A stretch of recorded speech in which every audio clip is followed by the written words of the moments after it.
आज के इस लीगल वीडियो में हम भारतीय साक्ष्य अधिनियम 1872 के अंतर्गत आने वाले वे तथ्य जो अन्यथा सुसंगत नहीं हैं कब सुसंगत हैं नामक टॉपिक का अध्ययन करेंगे, जिसे धारा 11 में बताया गया है। तो चलिए शुरू करते हैं। प्रश्न ये पूछा जाता है कि वे तथ्य जो अन्यथा सुसंगत नहीं हैं कब सुसंगत हैं। चलिए इसका उत्तर देख लेते हैं। भारतीय साक्ष्य अधिनियम की धारा 11 का क्षेत्र बहुत ही विस्तृत है। इसमें तथ्यों की सुसंगति को प्रतिबंध नहीं लगाया गया है। यह धारा इस विषय को पूर्ण रूप से न्यायालय के विवेक पर छोड़ देता है। धारा 11 सुसंगत तथ्यों की अवशिष्ट धारा कही जाती है। जो तथ्य इससे पूर्व की धारा में सुसंगत नहीं होते हैं वे इस धारा में सुसंगत घोषित किए गए हैं। धारा 11 के अंतर्गत निम्नलिखित तथ्य सुसंगत हैं।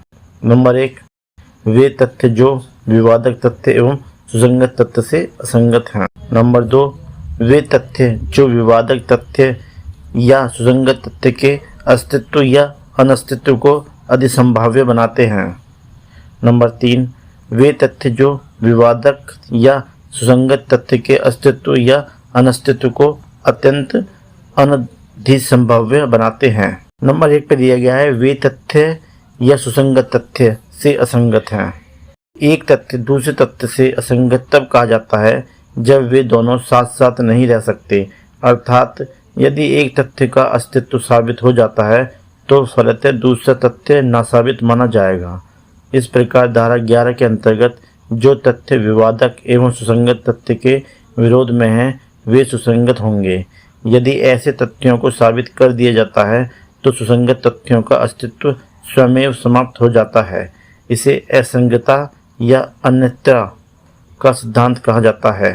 धारा 11 का दृष्टांत में इस बिंदु को स्पष्ट करता है। यदि किसी व्यक्ति पर आरोप है कि उसने किसी विशेष दिन कलकत्ता में किसी व्यक्ति की हत्या की है तो इस बात का बचाव ले सकता है कि वह उस दिन मुंबई में था। मुंबई में अपनी उपस्थिति सिद्ध करने के लिए वह किसी स्थान पर अपनी उपस्थिति दिखा सकता है, जैसे किसी डॉक्टर या वकील से मिलने गया हो और उसने अपनी व्यावसायिक डायरी में उसका नाम लिखा हो, या उसने मुंबई से किसी व्यक्ति को पत्र लिखा हो, या उसने मुंबई में कोई चेक बनवाया हो।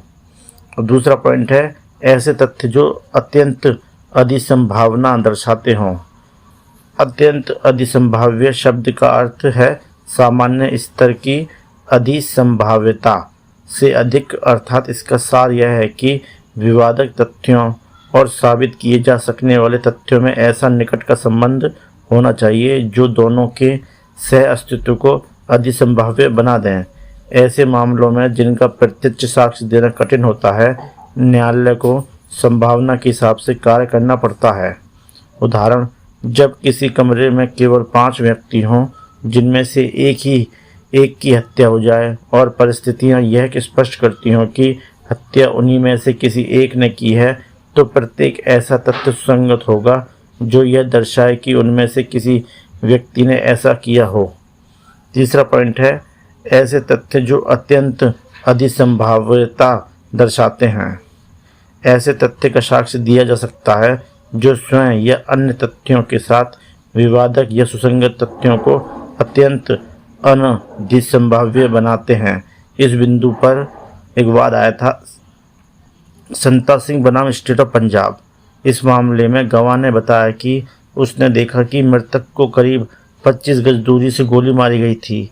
डॉक्टर का यह बयान कि जख्मों की प्रकृति से यह प्रकट होता था कि घाव केवल 1 ही गज की दूरी से किए गए थे, इससे गवाहों के बयान अनधिसंभाव्य हो गए। दोस्तों, उम्मीद करता हूँ ये टॉपिक आपको पसंद आया होगा। आपकी सहायता एवं सहूलियत के लिए इस टॉपिक का PDF लिंक वीडियो के नीचे डिस्क्रिप्शन में है। आप चाहे तो वहाँ से PDF फाइल डाउनलोड कर सकते हैं। साथियों, अगर वीडियो पसंद आया तो लाइक और सब्सक्राइब कीजिए।